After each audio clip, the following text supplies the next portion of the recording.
নিজের প্রিয়জনদেরকে খুশি করার জন্য অনেক অপকর্ম করে ফেলে, ঠিক কিনা? অনেক প্রিয় মানুষের জন্য, অনেক প্রিয় মানুষের খুশির জন্য, প্রিয় মানুষকে সুখে রাখার জন্য, প্রিয় মানুষকে ভালো রাখার জন্য, নিজের বউকে, নিজের সন্তানকে দামি কিছু দেওয়ার জন্য সে সুদ খায়, ঘুষ খায়, সে ডাকাতি করে, চুরি করে। কিন্তু যেই প্রিয়জনের জন্য আপনি আপনার জীবনকে নষ্ট করলেন, আপনি আপনার আমলনামাকে ভারী করলেন, যেই প্রিয় মানুষকে খুশি করার জন্য আপনি আপনার আমলনামাকে পাপ দ্বারা পরিপূর্ণ করলেন, সেই প্রিয় মানুষ আপনার ওই কিয়ামতের দিন থাকবে না। সেই প্রিয় মানুষ আপনার কিয়ামতের দিন আপনার এই শাস্তি ভাগ করে নিবে না। সেই প্রিয় মানুষ আপনার কবর আযাবকে একটুও কমানোর জন্য আল্লাহর কাছে নিজের যে ভালো নেকগুলো আছে, নিজের যে নেকিগুলো আছে, সেগুলো দিয়ে আপনাকে বাঁচিয়ে নিবে না।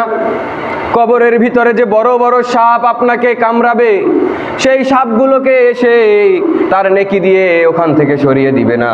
সেই সাপগুলোকে সে ওখান থেকে সরাতেও পারবে না। আপনার সাজা, আপনার শাস্তি ওই কবরের ভিতরে আপনাকেই পেতে হবে। আপনার শাস্তি ওই কবরের ভিতরে আপনাকেই দেওয়া হবে।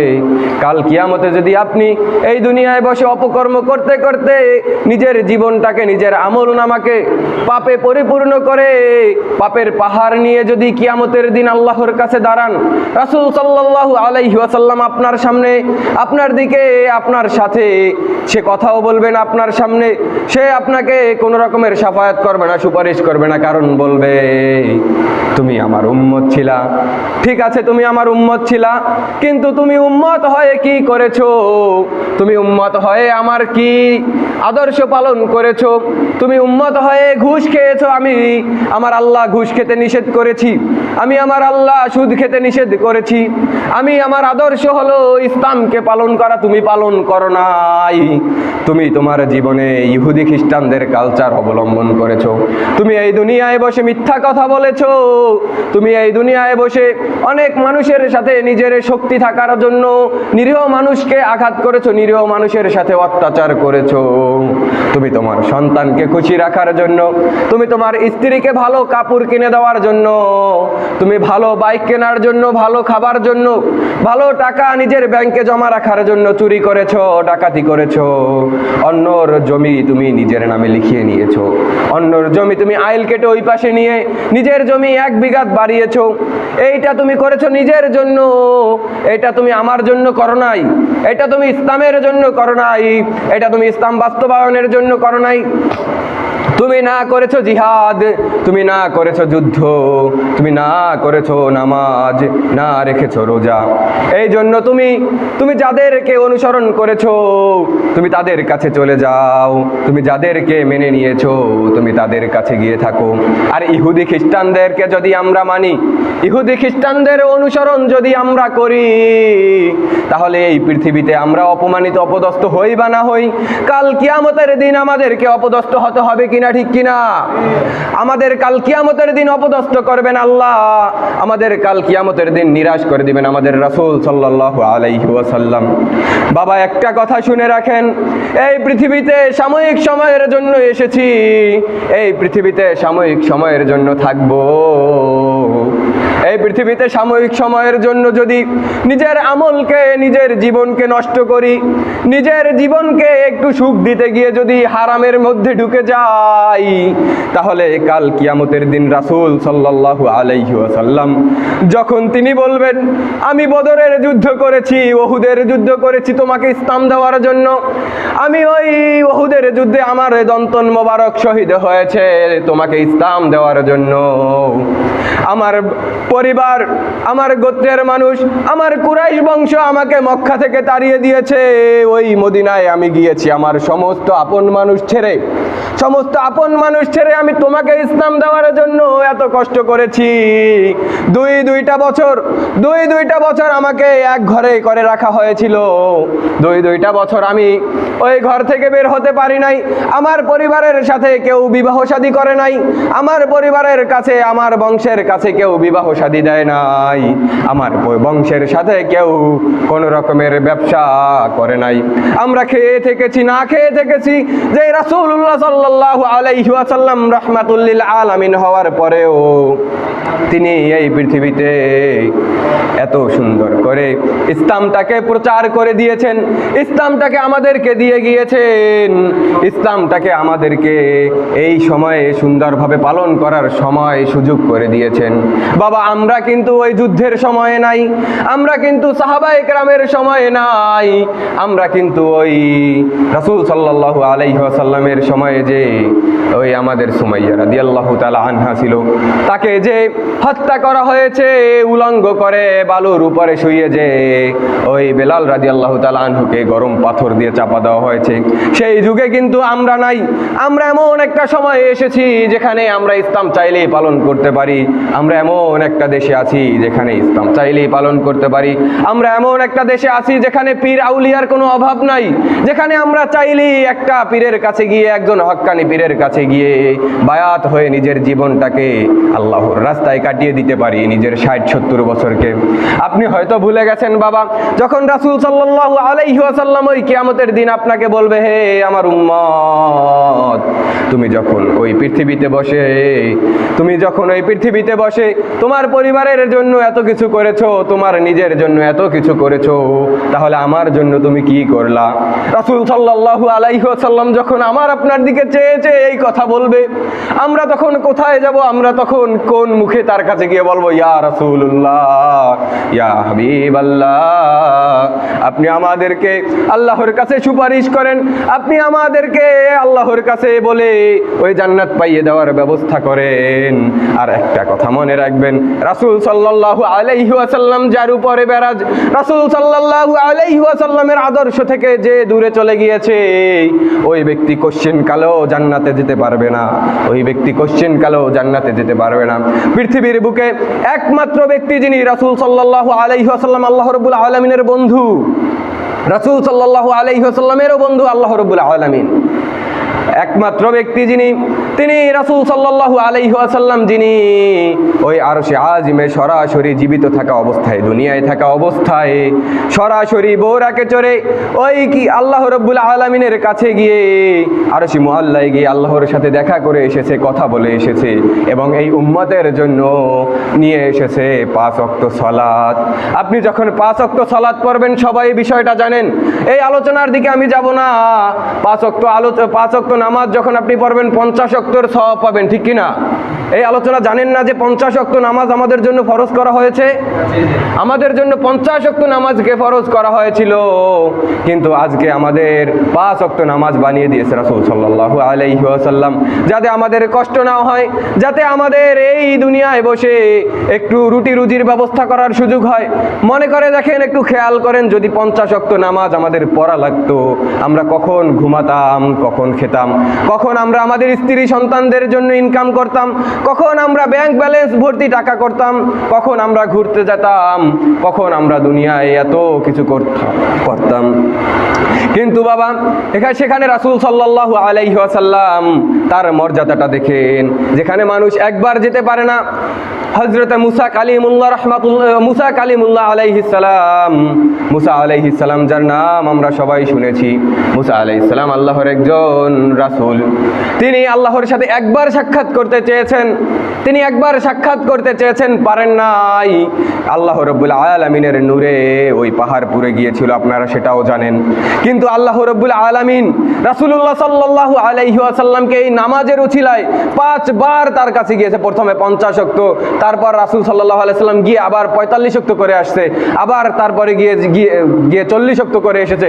এভাবে 5 বার রাসূল সাল্লাল্লাহু আলাইহি ওয়াসাল্লাম আল্লাহর কাছ থেকে বিদায় নিয়েছে, আবার আল্লাহর কাছে গিয়েছে, আল্লাহর সাথে কথা বলেছে। এখানেও রাসূল সাল্লাল্লাহু আলাইহি ওয়াসাল্লাম একটা বিশাল মর্যাদা কিন্তু আমরা দেখতে পাই, যেখানে আল্লাহর নবী রাসূলগণ আল্লাহকে এই দুনিয়ায় বসে একবারও দেখতে পারে নাই, যেখানে আল্লাহর নবী রাসূলগণ শুধু কথা বলার জন্য দিনের পর দিন আল্লাহর কাছে করুণা করে যেত, সেখানে রাসূলুল্লাহ সাল্লাল্লাহু আলাইহি ওয়াসাল্লাম পুরো 27 বছর এই আল্লাহ রাব্বুল আলামিনের কাছে গিয়ে কাটিয়ে দিয়েছেন।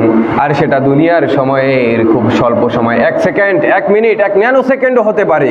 কারণ রাসূল সাল্লাল্লাহু আলাইহি ওয়াসাল্লাম যখন অজু করে সে গিয়েছে বোরাকে চড়ে, অজু করে বোরাকে চড়ে যখন গিয়েছে, রাসূল সাল্লাল্লাহু আলাইহি ওয়াসাল্লাম 27 বছর আল্লাহর সাথে কথা বলেছে, জান্নাত ঘুরে দেখেছে, জাহান্নাম ঘুরে দেখেছে, সেখানে তার উম্মতকে কিভাবে শাস্তি দেওয়া হয় সেটা ঘুরে দেখেছে।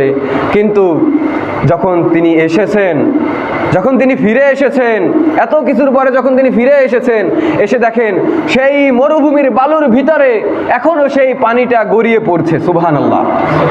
কারণ কি, মরুভূমিতে বালুর ভিতরে পানি দিলে তো এমনিতেই শুকিয়ে যায়। সাধারণ যখন আমাদের অঞ্চলে বালুতে একটু পানি পড়ে, সেই পানিটা সাথে সাথে শুকিয়ে যায়, ঠিক কিনা? আর মরুভূমিতে যেখানে বছরের পর বছর বৃষ্টি হয় না, সেখানে তিনি অজু করে যে পানিটা রেখে গিয়েছেন, সেই পানিটা এসে দেখেন গড়িয়ে পড়ছে। সেই পানিটা তিনি গড়িয়ে পড়ছে। আর এতটুকু সময়ের ভিতরে 27 বছর হয়ে গেছে। 27 বছর রাসূল সাল্লাল্লাহু আলাইহি ওয়াসাল্লাম আল্লাহর দিদারের জন্য কাটিয়েছেন।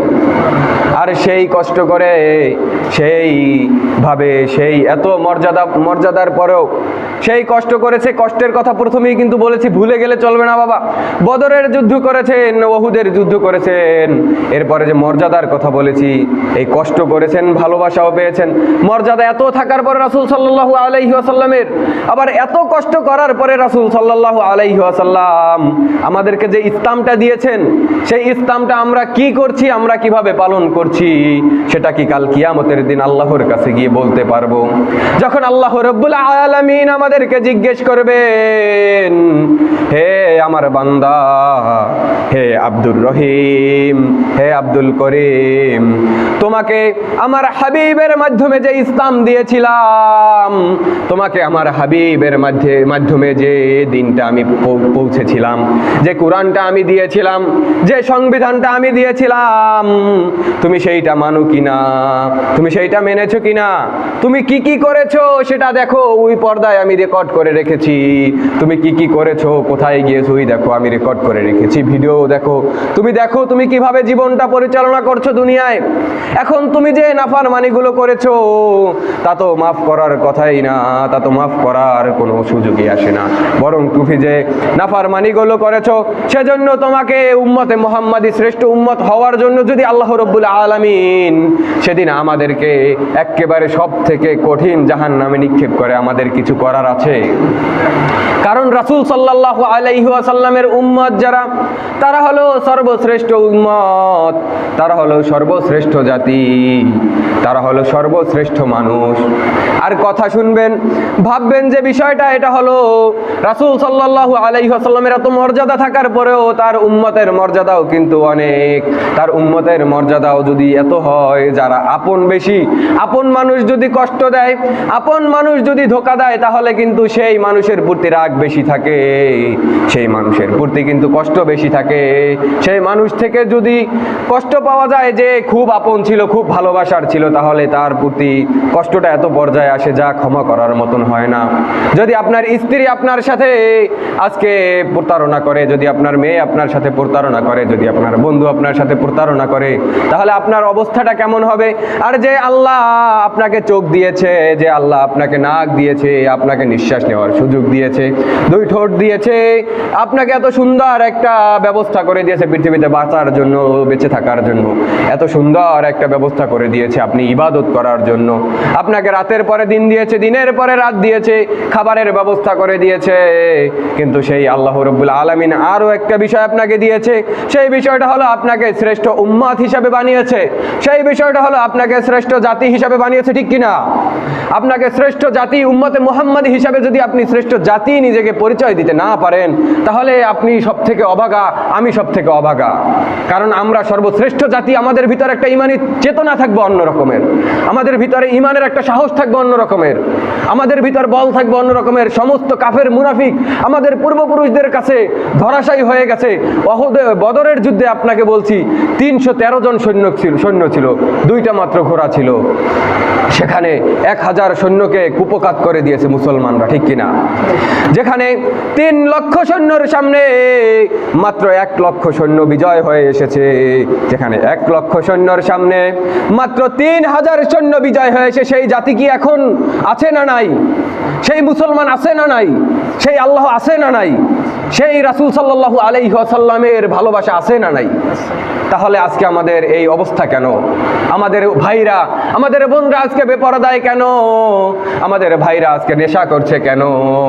তারা কি বুঝে না ওই জান্নাতের কথা, যেখানে এত সুখ, এত সুখ, এত সুখ আছে যা পৃথিবীর কোথাও নাই, তার অল্প কিছু, মানে কোথাও অল্প কিছু নাই যা জান্নাতের সম্পূর্ণ জায়গায় জুড়ে অল্প কিছু যা আছে সারা পৃথিবীতেও তা নাই। আর আপনাকে একটা কথা বলি, এই পৃথিবী হলো সাময়িক সময়ের জন্য, এই পৃথিবী হলো ধোঁকা। রাসূল সাল্লাল্লাহু আলাইহি ওয়াসাল্লাম বলেন, আদ-দুনিয়া সিজনুল মুমিন ওয়া জান্নাতুল কাফির, অর্থাৎ দুনিয়া হলো মুমিনদের জন্য জেলখানা। আপনি জেলখানায় গেলে কি সুখে থাকবেন না শান্তিতে থাকবেন? আপনি সুখে থাকবেন না শান্তিতে থাকবেন? কিছুই থাকবেন না। আপনি থাকবেন কিতে? কষ্টতে। আপনাকে সেখানে কষ্টতে থাকতে হবে, কারণ জেলখানা, বন্দিখানা। আপনি সবকিছু করতে পারবেন না, আপনি সবকিছু চাইলে নিজের ভিতরে লালন পালন করতে পারবেন না, বাস্তবায়ন করতে পারবেন না। আপনাকে একটা আইন মেনে চলতে হবে জেলখানায়, ঠিক কিনা? জেলখানায় আপনাকে গিয়ে না থাকেন, কিন্তু শুনে তো থেকেছেন যে জেলখানায় সরকারের আইন মেনে চলতে হয়।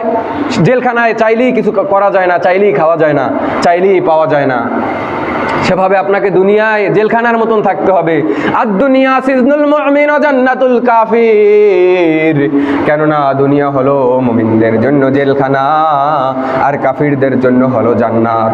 এখন আপনি এই দুনিয়াকে জান্নাত হিসাবে, সুখের শান্তির স্থান হিসাবে বেছে নেবেন, নাকি ওই জান্নাতে পাওয়ার জন্য, জান্নাতে যাওয়ার জন্য, আল্লাহর ভালোবাসা পেয়ে জান্নাতকে নিজের করে নেওয়ার জন্য দুনিয়ায় একটু নামাজ পড়ে কষ্ট করবেন, রোজা রেখে কষ্ট করবেন, হালাল পথে চলে কষ্ট করবেন, নিজের স্ত্রীকে, নিজের সন্তানকে পর্দা পুশিদা এবং নিজের সন্তানকে আল্লাহর রাস্তায় পরিচালনা করে কষ্ট করবেন, সেটা হলো আপনার বিষয়।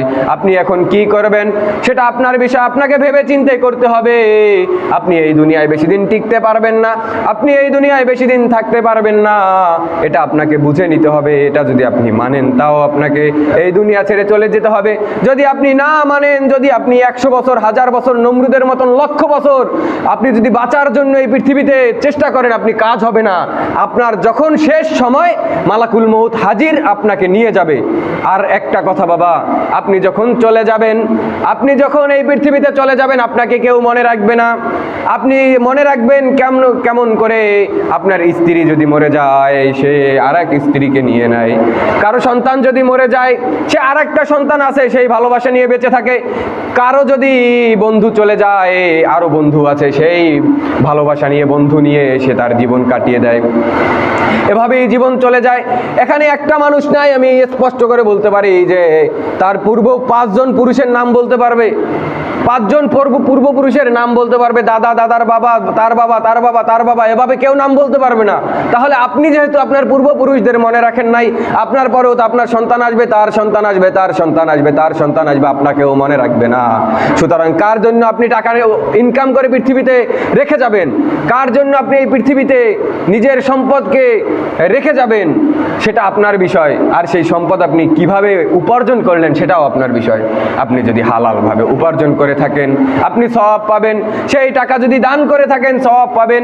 কিন্তু আপনি যদি হারামভাবে ইনকাম করে থাকেন, আপনি কবরে যাবার পরেও ওই টাকা দিয়ে আপনার সন্তান যদি ব্যয় করে, আপনার ভাগে ওই টাকা যে আপনি হারামভাবে উপার্জন করেছেন, অন্যর হক মেরে এনেছেন, সেই হকের জন্য, সেই হক মারার জন্য, হারাম কাজ করার জন্য আপনাকে আল্লাহর দরবারে শাস্তি পেতে হবে। কিন্তু আপনার যে পরবর্তী প্রজন্ম, সেই প্রজন্ম আপনার জন্য বছরে একদিন মিলাদ কিয়াম করবে কিনা, বছরে একদিন দোয়া করবে কিনা, সেজন্যও সন্দেহ আছে। কারণ বর্তমান যে জামানা, সেখানে এই দোয়াকে এখন উঠাই দেওয়ার চেষ্টা চলতেছে। কি আর বলবো, আপনারা তো অনেকেই জানেন যে অনেকেই অনেক কথা বলে থাকে যে দোয়া করা যাবে না, দোয়া করা বেদায়েত, ইত্যাদি ইত্যাদি। অনেক ফিতনা চলে বাবা, অনেক ফিতনা চলে। এখন আপনাকে সুন্দরভাবে নিজের জীবনকে নিজেরই গঠন করে নিয়ে পৃথিবী ছেড়ে চলে যেতে হবে। অনেক কথা বলে ফেললাম, কিন্তু সময় নাই। যদি সময় থাকতো আমি আরো ডিপে, আরো ভিতরে আলোচনা করার চেষ্টা করেছিলাম, কিন্তু আপনাদেরকে বুঝাতে সময় চলে গিয়েছে। আর যদি কখনো আসতে পারি, তা ইনশাল্লাহ আবার সুন্দরভাবে কথা হবে। তো আপনারা এই একটা কথাই মেনে চলবেন, আল্লাহর একটা বিধানই মেনে চলবেন, যে আল্লাহর বিধান সর্বশ্রেষ্ঠ বিধান, আর আল্লাহর দিন সর্বশ্রেষ্ঠ দিন। রাসূল সাল্লাল্লাহু আলাইহি ওয়াসাল্লামের আদর্শ সর্বশ্রেষ্ঠ আদর্শ, ঠিক কিনা? রাসূল সাল্লাল্লাহু আলাইহি ওয়াসাল্লামের আদর্শের উপরে কোনো আদর্শ নাই, রাসূল সাল্লাল্লাহু আলাইহি ওয়াসাল্লামের কথার উপর কোনো কথা নাই, রাসূল সাল্লাল্লাহু আলাইহি ওয়াসাল্লামের কাজের থেকে ভালো কোনো কাজ নাই, আল্লাহর কুরআনের বিধানের থেকে ভালো কোনো বিধান নাই। এই কথাটা আজকে বুঝে রাখবেন। কেন বলে গেলাম? একদিন বুঝবেন যদি বেঁচে থাকেন। এই পৃথিবীতে এমন একটা সময় আসবে যখন এই কুরআনের থেকে, রাসূল সাল্লাল্লাহু আলাইহি ওয়াসাল্লামের থেকে, এই ইসলামের থেকে অন্য একটা জিনিসকে ভালো প্রমাণ করার জন্য আপনার কাছে ঘুরে আসবে। আর সে কে আসবে? সে আসবে দাজ্জাল। সেই দাজ্জালকে আনার একেবারে সুন্দর সুযোগ করে নেওয়া হচ্ছে।